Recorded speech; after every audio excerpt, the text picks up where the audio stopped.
Class 12 हम आपकी English supplementary reader Vista के सेकेंड लेसन के क्वेश्चन आंसर्स आज स्टार्ट करेंगे। Read and find out first NCERT, ये आपकी बुक पेज नंबर 8 पे मिल जाएगा। Who is the tiger king, why does he get that name, यानी टाइगर किंग जो है कौन है और उनको ये नाम क्यों मिला हुआ है। The Maharaja of Pratibandapuram was called the tiger king, यानी जो महाराज थे प्रतिबंधपुरम के उन्हें टाइगर किंग कहा जाता था। This is because all the time of his birth, the astrologers declared that the prince would have to die one day. यानी ऐसा क्यों उनको नाम दिया गया था, क्योंकि जन्म के समय पर जो एस्ट्रोलॉजर्स थे, जितने भी वहाँ के ज्योतिषी थे, उन्होंने ये ऐलान करा था कि एक दिन राजकुमार को मरना ही होगा। The 10-day-old prince asked the astrologers to reveal the manner of his death. तो जो 10 साल का महाराज थे उस समय पर छोटे से, उन्होंने ज्योतिषों से एकदम से पूछ लिया कि मैं किस तरीके से मरूंगा, आप ये बताइए।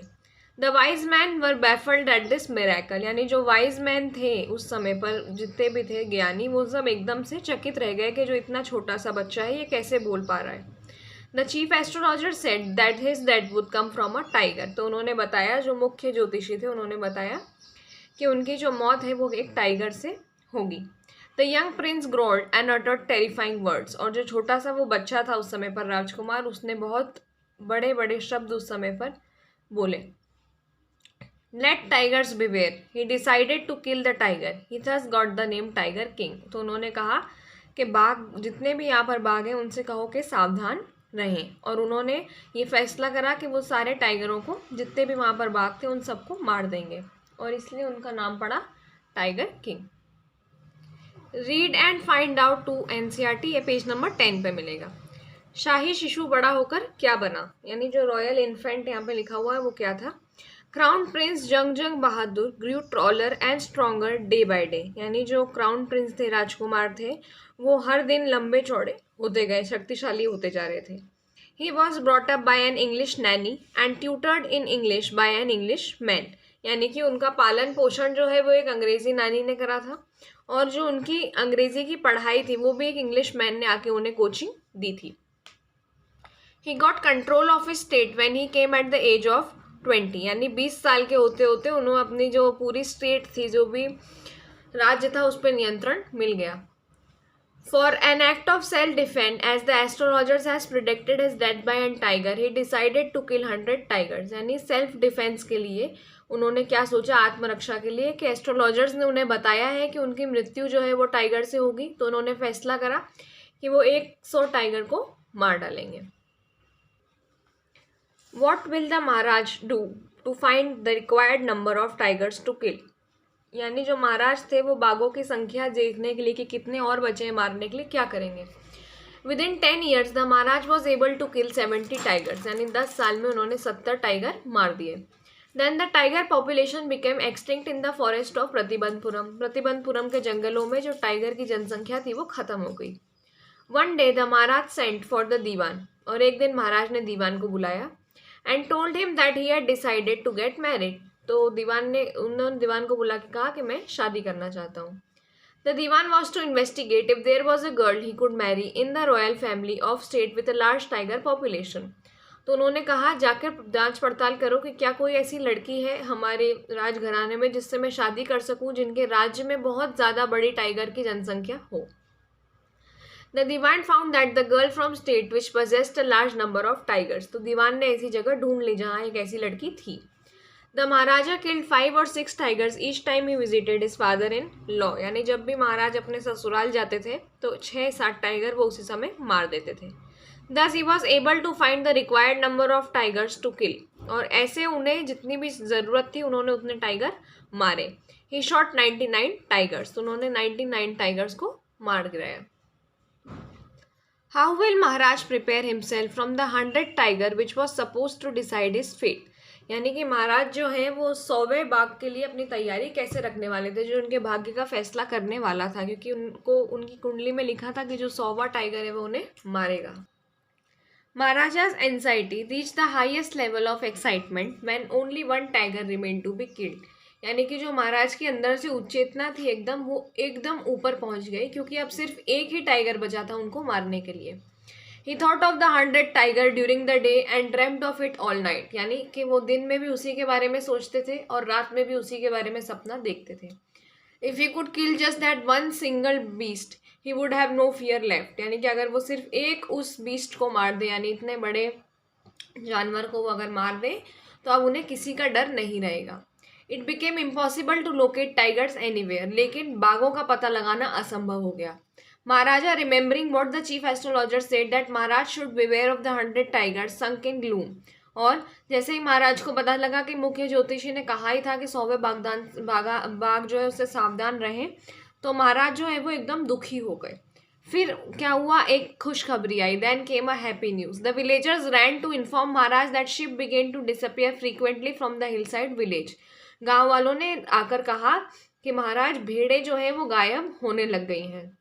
महाराजा set out the hunt at once. महाराज ने तुरंत शिकार बिठाया और he continued camping in forest waiting for the tiger, और उन्होंने वही डेरा डाल लिया जंगल में बाघ की प्रतीक्षा में.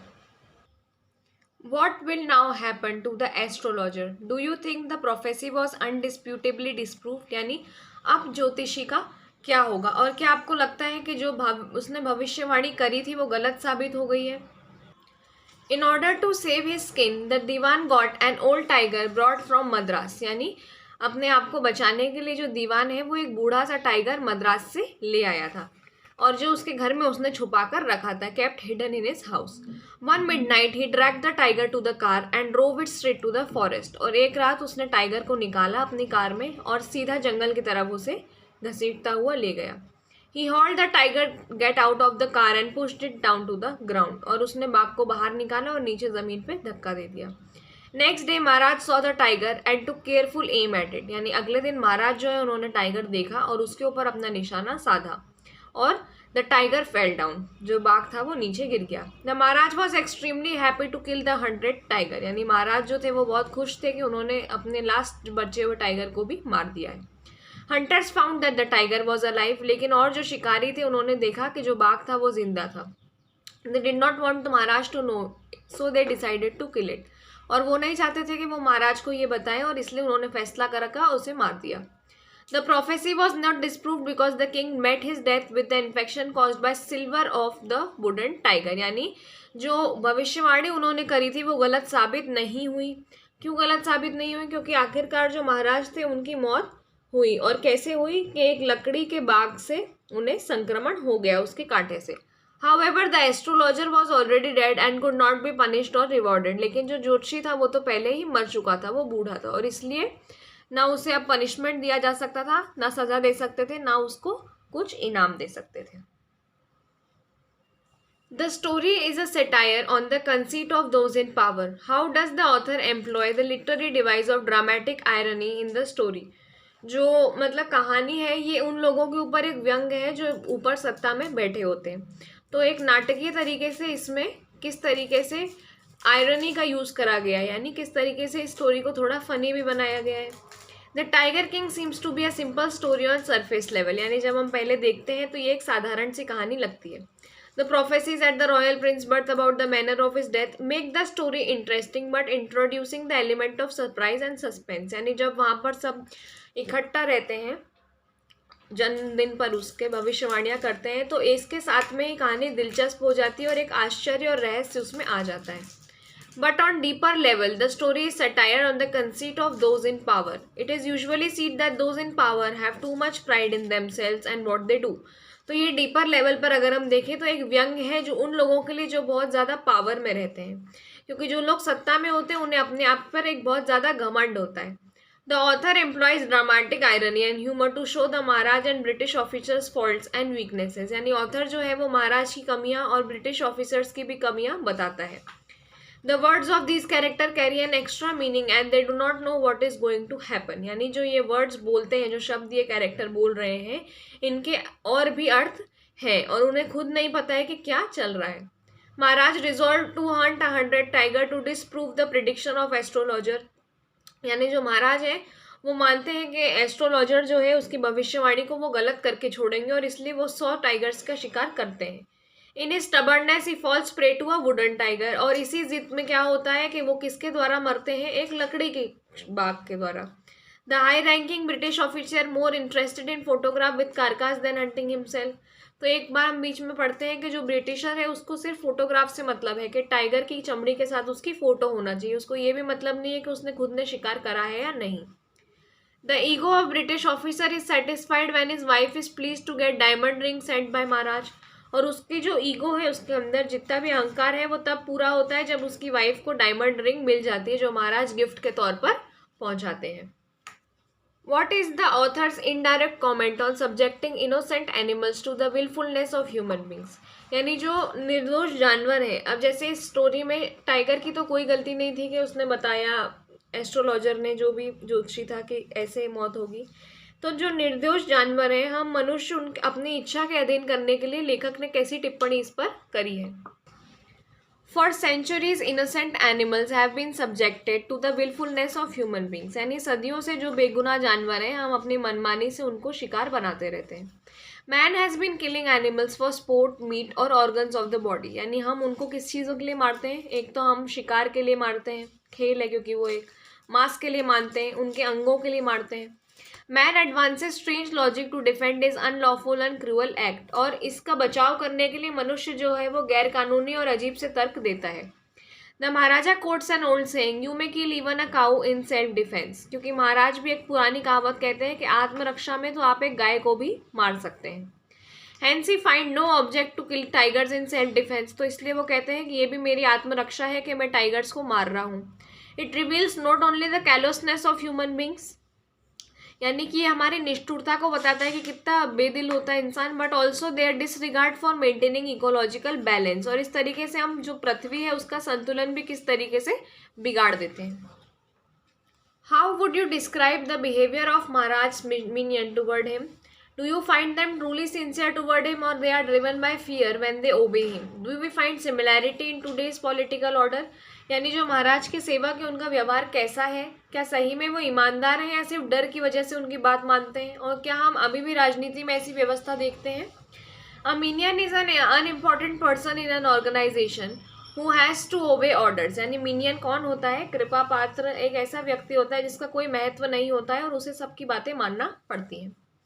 महाराजा हैड मैनी मिनियंस, यानी महाराज के तो बहुत सारे सेवक सेविकाएं थे, बहुत सारे सर्वेंट थे, बहुत सारे दास थे। Most of them fear the Maharaj and ओबे हिज ऑर्डर्स फेथफुली, यानी बहुत सारे उनमें से उनके ऑर्डर्स जो हैं वो बहुत फेथफुली मानते थे। The maharaja's displeasure means loss of job और इवन लॉस ऑफ लाइफ। और उन्हें पता था कि अगर महाराज को अगर महाराज प्रसन्न नहीं हुए, अप्रसन्न रहे, तो उनकी जॉब चली जाएगी और उनकी लाइफ भी जा सकती है। Only a few of them are truly sincere towards them, यानी कि सिर्फ कुछ ही हैं जो उनसे सही में सच बोलते हैं। One of them was the chief astrologer, और उनमें से एक जो था वो प्रमुख ज्योतिषी था। The others try to keep Maharaj in good humour such as the Dewan, और बाकी जो है जैसे दीवान जैसे, वो महाराज को एक अच्छे मूड में रखने की कोशिश करते हैं। Many officers lose their job when Maharaj fury and obstinacy mount higher, और बहुत जब महाराज को गुस्सा आता है तो कई ऑफिसर्स की जो जॉब है वो चली जाती है। When the Maharaj bullet Mrs the 100 tiger it फेंट्स from shock and fall, यानी जब महाराज की जो बुलेट है, जो गोली है, वो साइड से निकल जाती है तो जो 100वां टाइगर होता है वो बेहोश हो जाता है और गिर जाता है। हंटर्स को ये बात पता चल जाती है। The hunters realise the truth but they decide not to reveal it to Maharaj because they fear that they might lose their job, क्योंकि उन्हें लगता है कि अगर हम सच बताएंगे तो हमारी जो जॉब है वो चली जाएगी, हमारी नौकरी से हमें हाथ धोना पड़ेगा। In today's political order subordinate सब their bosses as deaf and dumb creatures. तो आज भी जो सबऑर्डिनेट्स होते हैं, यानी जो नीचे काम करने वाले लोग होते हैं, वो अपने बॉस को एकदम गूंगे और बहरों की तरह करते हैं, उनकी सेवा इस तरीके से जैसे इन्हें कुछ समझ नहीं आता है। Their self interest and fear of elimination make them faithful servants, यानी उनका सेल्फ इंटरेस्ट और उनको डर लगता है कि कहीं नौकरी ना चली जाए, और इसलिए वो ऐसे उनकी सेवा करते रहते हैं। Can you relate instances of game hunting among the rich and powerful in present times that illustrate callousness of human towards the wildlife? यानी क्या अभी के समय में, वर्तमान में अमीर लोग जो हैं वो शिकार करते हैं, क्या इसी तरीके से उनकी निष्ठुरता को बताते हैं? In present times hunting has been banned, अभी तो हंटिंग पर बैन लगा हुआ है, यानी जो शिकार है उस पर रोक लगा दी गई है। Strict laws have been framed, यानी बहुत सख्त कानून बना दिए गए हैं।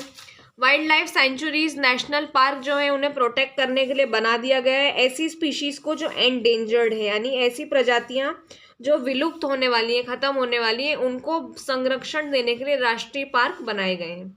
Still the death of wild animal are reported, लेकिन अभी भी जंगली जानवरों की जो डेथ है उसकी रिपोर्ट आती रहती है।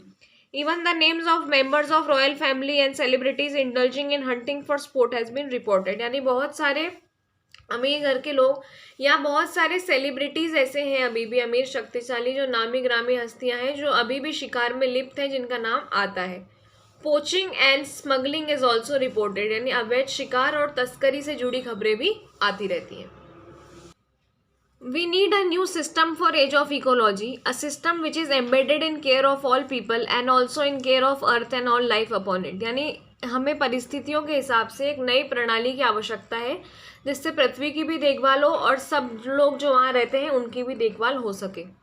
Modern age is the age of ecology, यानी जो अभी युग है वो एक सब इकोलॉजी का युग है, यानी हमारे नेचर के बारे में ध्यान रखना, पृथ्वी के बारे में ध्यान रखना। A new consciousness has been arisen among human beings, और जो मनुष्य है उसके अंदर एक नई चेतना आई है। Animals and birds are as much part of nature as human beings, तो जैसे मनुष्य प्रकृति का एक हिस्सा है उसी तरीके से जानवर और चिड़िया भी उसी प्रकृति का हिस्सा है।